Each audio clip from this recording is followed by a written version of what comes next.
Let's talk about what I read in October. I read so many things. It was such a busy month. I'm actually going to be splitting this video up into 2 parts. For October, I decided to make myself a DIY advent calendar.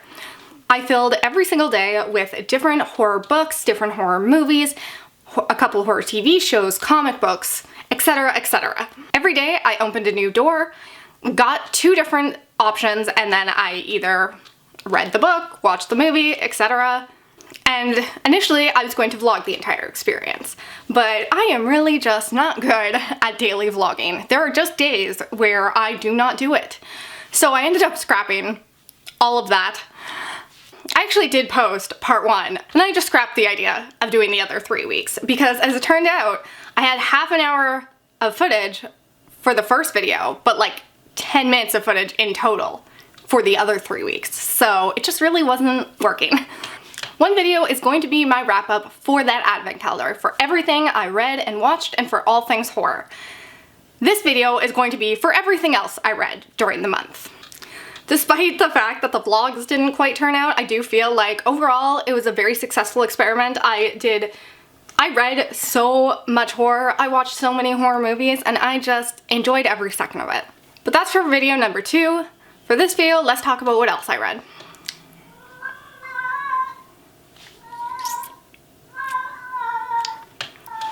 If you hear a weird sound that sounds like a child being murdered, that's my cat. He likes to howl at the moon sometimes. Maybe I'll add some weird ambiance to this video. The first thing I finished in October was American Prince by Sierra Simone. This is the second book in this American Princess series. I have no idea what it's called. American Queen series? Something like that. I'll read anything by Sierra Simone after her Thornchapel series. I love the way she writes. I love the different dynamics she explores, and I just feel she writes kink and sex scenes in such a visceral, lovely way that really, really coalesces with the things I like. Now, saying that, I gave this book 2.5 stars. Because it was just very confusing. There was so much going on. Like, I was trying to build this like map of how all these characters were connected in my mind, and I just like, it's hard to keep track of. It's overly complicated, overly dramatic, and all I really care about are the sex scenes. I didn't explain what this book is about. This is about the President of the United States, his wife, and the Vice President, who all have a 3-way relationship together. I love the idea of exploring polyamorous romance. The idea of doing it in the White House is fucking weird, but you know, whatever. Give it to me. I will take it. You know, I was a fan of Scandal, so I get how this could be hot. Although I did not find Fitz hot. Ugh. I did not love where the first book ended off. I do not enjoy kidnapping plots. I think they're annoying. So having to spend like the first 40% of the second book dealing with that storyline, it was just something that I particularly don't like. This chair is so squeaky. Now, once that storyline was over, I was like, okay, we can get back to what we were doing, and that's good. I'll enjoy it. We'll go back to the spicy 3-way sex. Love it. But then they decided to throw in another trope that I just fucking can't stand, which is when one character pushes away the other character for their own good. But they won't tell them why, they keep it all a secret, they lie a lot, etc, etc. You just know that eventually, like, the secret's gonna come out and everything's gonna be fine, and it's just a slog to get there. I hated it here too, so it's not enjoyable. And then we ended the book off with a bang. And by bang, I mean surprise incest. Because is it really a Sierra Simone series if there isn't that in it? I don't understand why she keeps putting this in her books. Like, I got past it in Thornchapel because I love that series so much, but here I'm just annoyed because I did not ask for this. I did not want it, and the series isn't as good as the Thornchapel series, so I'm not as willing to put up with it. I will say it's not with the main character, thank God, but still, it's gross. And so I gave this book 2.5 stars. And the 2.5 stars are solely for the sex scenes and the daddy dynamic that the President of the United States brings to the table, because hot damn. The next thing I finished was My Hair is a Chainsaw by Stephen Graham Jones. Obviously this is horror, but I didn't read it for my advent calendar. This was something I started a while back and just never got around to finishing it. So I restarted it. I listened to it on an audiobook and I ended up really liking this. I know a lot of people have hated it and I totally understand why, but I personally feel like the book is just being marketed poorly. And because of that, it's not finding the right audience. It's setting people up with the wrong expectations. And I think like if people had a better expectation going into it, then they wouldn't be so disappointed. This book is about our main character. Let's face it, I never remember names. And she is a lover of all things horror movies, especially slashers. That is her bread and butter. It is just like the one thing she loves in life, and she knows everything about it, and she will tell you everything she knows.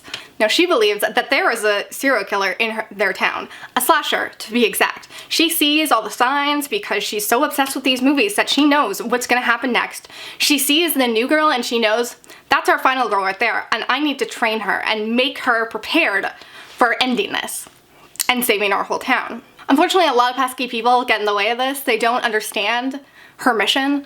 Now personally, I don't know if I would call this horror. I feel like this is more of a literary fiction than anything. It's really a character study of this girl who has been handed so many shitty things in life, and she's really just trying to understand it. She's trying to get through it, just trying to live her life and find something worth living for. And for her, that's horror movies. Her love of horror movies is what's getting her through every single day. I think it's just a book about a certain time in your life where you don't really understand what your purpose is, you don't understand fully who you are or why these terrible things are happening to you. Not everyone is going to connect with this. I connected with this a lot as someone who was dealing with like really bad depression at around that same age in high school.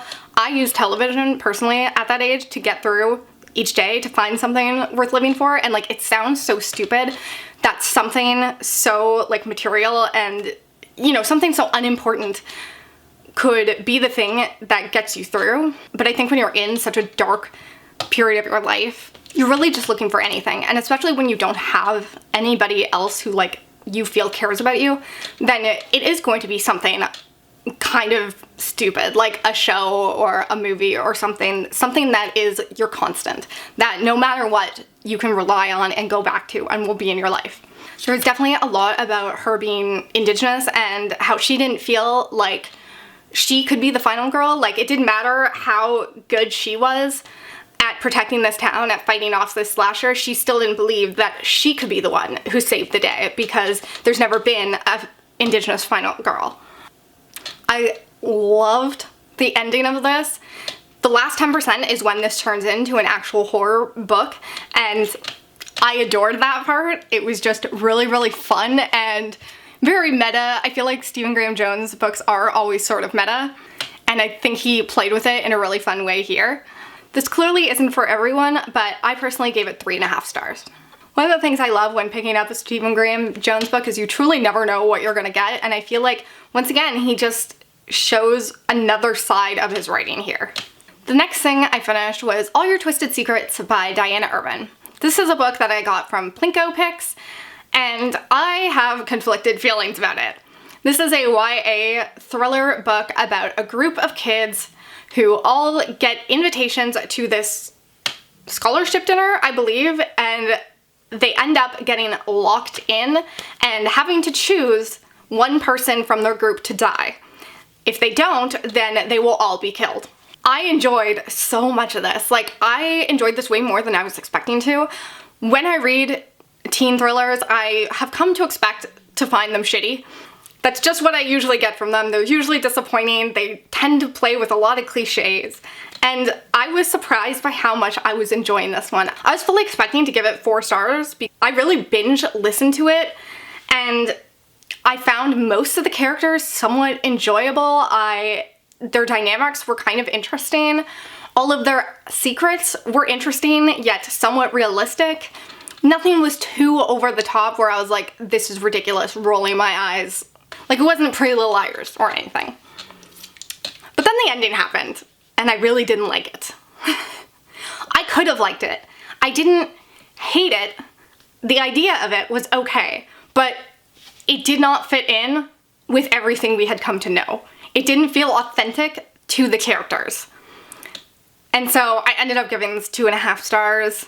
I wish some things had been tweaked so that I could have loved this, but it just really let me down in that last like 10%. Didn't love it. The next thing I finished was Full Throttle by Joe Hill, yet another horror that I did not read for my advent calendar. This was actually something that, once again, I got from Plinko Picks, and it is a collection of short stories by Joe Hill.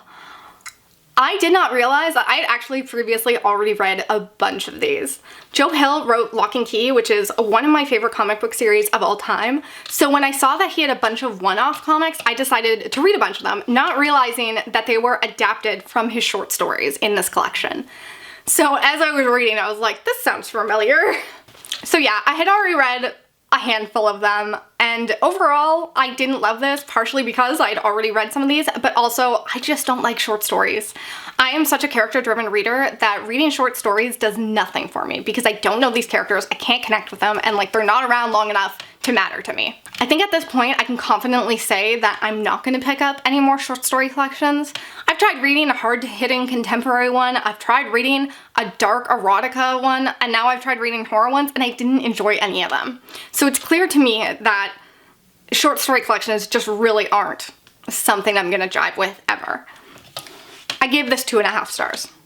If you like short story collections, I'm sure you'll like this. I just, like, there were definitely stories that I was like, oh, that's an interesting idea, and I enjoy that, but like, now it's over. And I don't care. The next thing I finished on audiobook was Ace of Spades by Faridah Àbíké-Íyímídé, and everyone was right. Everything you've heard about this book is correct. This book was so good. Now this book is about 2 black students who go to this very white, very prestigious school when all of a sudden they are getting targeted and harassed by somebody who claims to know their secrets and wants to spread them around. You know, think Gossip Girl, think Pretty Little Liars, but so much better. This was just shockingly good. Like, once again, I don't love YA thrillers, and yet this one's like miles above the rest, miles above possibly any YA thriller I've ever read. And I feel like it's so good because it focuses on the characters. We have these 2 main characters and we go back and forth between them, and I feel like we get to know them so well. We get to know who they are, how they spend their days, things that they love, what drives them, what they're achieving, or what they're striving for in life. Like, I feel like it's impossible to not connect with these characters and to not care about them because of how well we get to know them. The pacing is great. I feel like things ramp up incrementally, but like, just in such a good way. Like, I wanted to binge read this book and just fly through it, and I did. Like, I listened to it in one day because I just had to get to the end of it. I love the way the different romances were in this book because they felt important to the characters, yet they didn't take over the entire book, which is just something I always enjoy because I don't like romances in YA novels, but these ones totally worked. They were just in there enough to tell us more about the characters without like taking over the storyline. And then as for the mystery, beautiful. Just so well done. I loved all the little details. I've realized at this point that I don't need a thriller or a mystery to surprise me as much as I need it to actually make sense. And this one, I definitely understood where the book was going just by the way people had been describing it, but like, it just worked so well. Like, once again, it was done in such a way that you totally understood how it was happening, why it was happening. Like, this author just like laid the groundwork beautifully, and the explanations were just so well done. Though be prepared because it is pretty depressing and dark and just like kind of bleak, but still, so good. And I gave that 5 out of 5 stars. I read 2 more Keeper the Lost City books this month because apparently I'm just gonna binge through all of them this year. So this month I read Neverseen as well as Lodestar. If you haven't seen my videos before, this is a middle grade series. Apparently I like those now. I know it's very confusing to see someone talk about horror, erotica, and then also middle grade, but here we are. We follow our main character Sophie as she finds out that she's an elf who's been hidden away in the human world. She has to then be spirited away to this elf academy where she goes, she collects all these friends, and then they put themselves in mortal danger again and again and again. I feel like as the books go on, we're getting more details, of course, but I feel like things are becoming more layered, more nuanced. The politics, the discussions that the books are having, they've just become a bit more mature, which I really, really love as an older reader. I feel like the first couple books kind of put things off as like black and white and right and wrong, and now things are being discussed in a way that just feels a little bit more like real world politics. Like, guess what? Every person that you think is bad can also be good because they're trying to do things for their people. Like, it's not that easy to just condemn someone who you think is wrong because they wronged you. We've been introduced to even more characters. I swear to God, there are more and more characters with every passing book, and that part I'm not loving as much.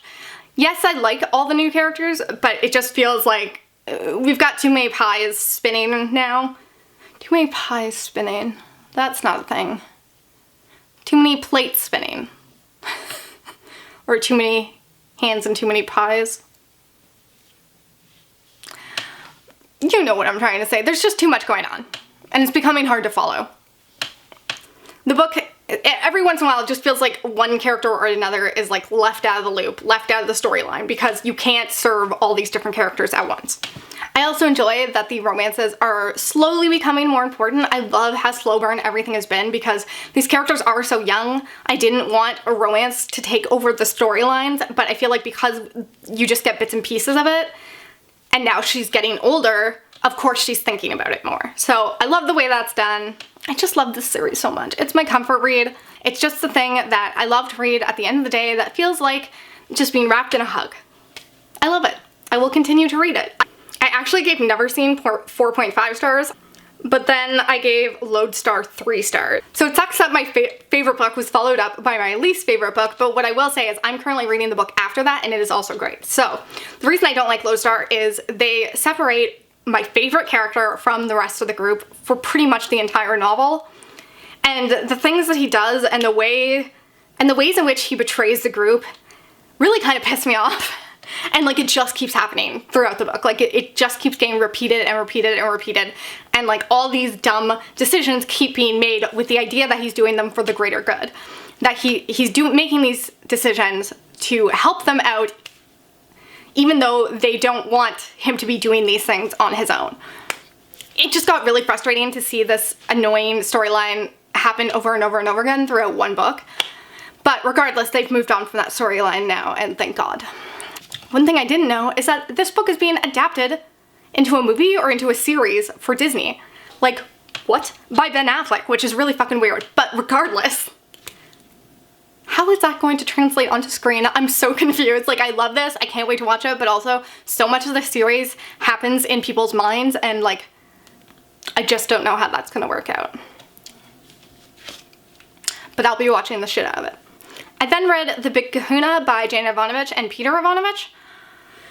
This is a series about a con man who works with this CIA agent to try and bring down other thieves.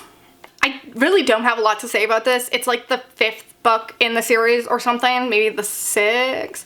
Anyways, it's usually Lee Goldberg who writes with Jane Evanovich. I don't know what happened, but he's no longer writing the series with her. So in this one, she wrote it with her husband. In the next one, she writes it with the author Steve Hamilton. And so like, don't know what's happening. It seems like the series is very much in flux. I will say, I saw so many bad reviews on this book in particular, and I don't know why. To me, it felt exactly like all the rest of them, so I just listened to them on ebook once again when I need something really easy in between all of the horror and dark romances I read. I enjoy the chemistry between the main two characters, and that's really all the series has going for it, to be honest. I don't have a lot to say about it. I gave it 2.5 stars. That's pretty much what I've been giving everything in the series. I know a lot of people are like, why would you constantly read books and give them 2.5 stars? Like, why would you pick those up? But like, sometimes you need something fun and stupid. Then I picked up the audiobook for The Safest Lies by Megan Miranda. This is a YA thriller about a girl who ends up in this car crash which gets her a little bit too much attention, which she has tried to avoid her entire life because her mom has some weird backstory that involves crime of some sort. I believe that she was kidnapped and now she's afraid and in hiding, kind of, because she believes that they're in danger. I don't know. I honestly couldn't tell you a lot about this because, like, I hated it. This is the second YA thriller I've read by Megan Miranda, and they're horrible. Like, the other one was called Soul Print, and it was worse, but this one was not great either. I gave it 1.5 stars. Just bad. Like, not fun and stupid, just bad. I didn't care about the main character. I didn't care about her circumstances, and the backstory was so flippin' obvious. I just don't, like, there's nothing going for this book at all. It also hinged so much on the relationship aspects, which I hate. I did not care about her crush on the, like, jock boy in town who happens to, like, save her in this accent. Like, I don't care even 1 iota. So 1.5 stars. I don't think I'm going to be reading from Megan Miranda again in the YA spectrum. I have not tried one of her adult novels, but I might attempt one. Although, honestly, none of them even interest me, so I don't know. This might be like a no-go author for me from now on. I then picked up The Escape Room by not by Megan Miranda, by Megan Goldin. This was fine. I could see why people would enjoy this. This is a novel about a group of people who work together and they end up in this elevator that they are told is an escape room, and they have to figure out how to get out of it. While we're following that storyline, we are also in the past following the storyline of this woman who used to work for this company. What I will say is that this is so unbelievably predictable. Like, you are 100% gonna know where this is going. I personally enjoyed the things that it was talking about, the things that it was discussing and exploring enough to finish the novel anyways. Like I said, I don't need a thriller to be predictable, I just need it to be interesting and authentic in some way. And this felt like it was. It discussed a lot about workplace harassment. It explored the mistreatment that someone with social disorders can go through. There was definitely like a really fucked up dynamic within this company because of just how much money was at play here and the things that the corporation really put value on. It definitely talked about the gender dynamics and the way that you often get undervalued and underpaid no matter how hard you work. A lot of people said like they absolutely hated the characters. I actually didn't hate all the characters for the most part. I don't know what that says about me, but I thought they were all interesting enough to warrant going forward. I gave this book 3 stars. I actually liked it better than Megan Goldin's other book, The Night Swim. I hated that book, but I seem to be in the minority here. It was an enjoyable listen if you wanted a thriller to pick up on audiobook. I think this is an okay one, but like it's not gonna blow you away. After that, I picked up Sadie by Courtney. I feel like everyone knows what this is about. This is another booktube darling that I just was really late to the party on. This book is kind of told in 2 different ways. It is told partially in podcast form and partially following the main character Sadie that the podcast is about. It follows Sadie as she goes off on this quest to try and find the guy who murdered her younger sister. It really just discusses the dangers that vulnerable girls face as they move through the world. These sisters have an absent mother and no father, and because of that, they are very vulnerable. They end up in situations they should have never been in. It is very hard-hitting, very depressing. I didn't love it as much as a lot of people did. I didn't hate it either though. I gave it 4 stars. I really am not sure I like podcasts in books. I just don't think it does a lot. As I mentioned before, I really hated The Night Swim. I thought it did this part horribly. But this one, I do think at least sounded like an actual podcast. And I did like the ending, and I feel like that's what brought my rating up. You know, it was really hard to watch this girl get a little shred of hope to try and cling to and open up to someone because she just wants to be a normal girl who is able to have people that she cares about who care about her, and she would continuously get backstabbed or just and have those instances turn out horribly. It just, yeah, it wasn't a fun one, that's for sure. The next thing I finished was Wicked Appetite by Jan Evanovich. This is yet another series by Jan Evanovich that I'm giving like 3 stars. This is the first book in the series. This is a spin-off from her Stephanie Plum series. We follow Lizzie and Diesel, who are somewhat supernatural, or at least they have supernatural abilities. She was unaware previously that she had these abilities. She can bake really good cupcakes. That has something to do with it for some reason. And she can also track down these mystical objects. Diesel enlists her help because he can't track down these mystical objects, but he can track down the mystical people. And he's in a race to find these certain objects before his cousin does, who's like the bad guy, I guess. His cousin wants these objects to bring about Armageddon or something. Everything's a little bit vague in this novel, or it's just that I missed it because I was doing my makeup while listening to it. I don't know, but it's silly, it's fun, it's easy. The characters have okay chemistry. Even though it's supernatural, I feel like it's actually a notch below Stephanie Plum in the quirky, over-the-top-ness. But you still have all the trademarks of a Jan Evanovich novel. You get the kooky sidekick. You get a main character who doesn't totally have her romantic, professional, or any part of life together. You get the guy that she works with, that she might sleep with, that she might marry, but like also he doesn't, but also he has commitment issues. And I gave it 2.5. It was fine. The last book I read in October that wasn't for the Advent calendar was Hunger by Roxane Gay. This is a memoir about Roxane Gay's struggle with her weight and her perception of her weight, as well as just the way society has dealt with it and treated her because of it.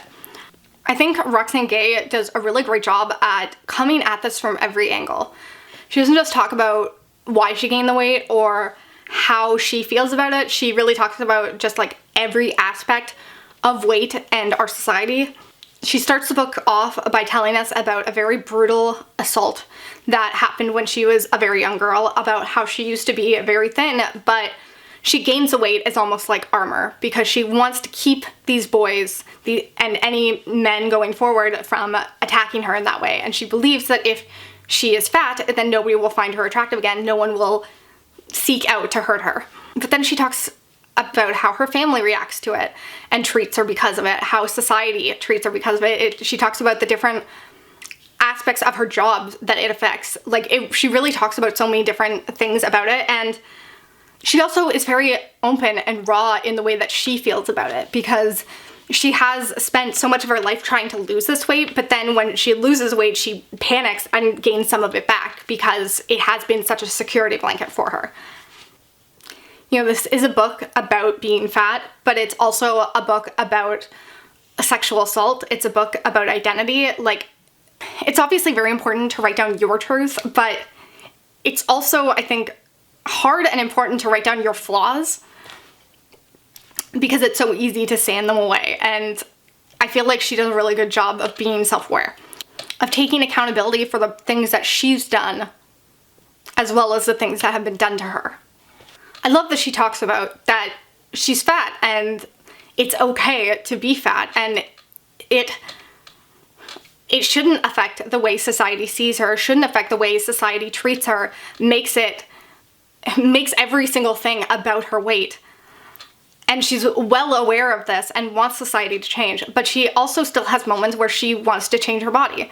Because there are moments when self-love is easy and there are moments when self-love is really hard, and I think that's something like we all need to accept and not shut down anything negative as, you know, not being body positive, because sometimes you have dark moments and that's just the way it is. Those are all the other books I read in the month of October. I hope you'll stick around for part 2 of this video, because if you want to hear about some horror, that's the video to watch. I hope you like this video and I hope you'll come back in soon. Bye.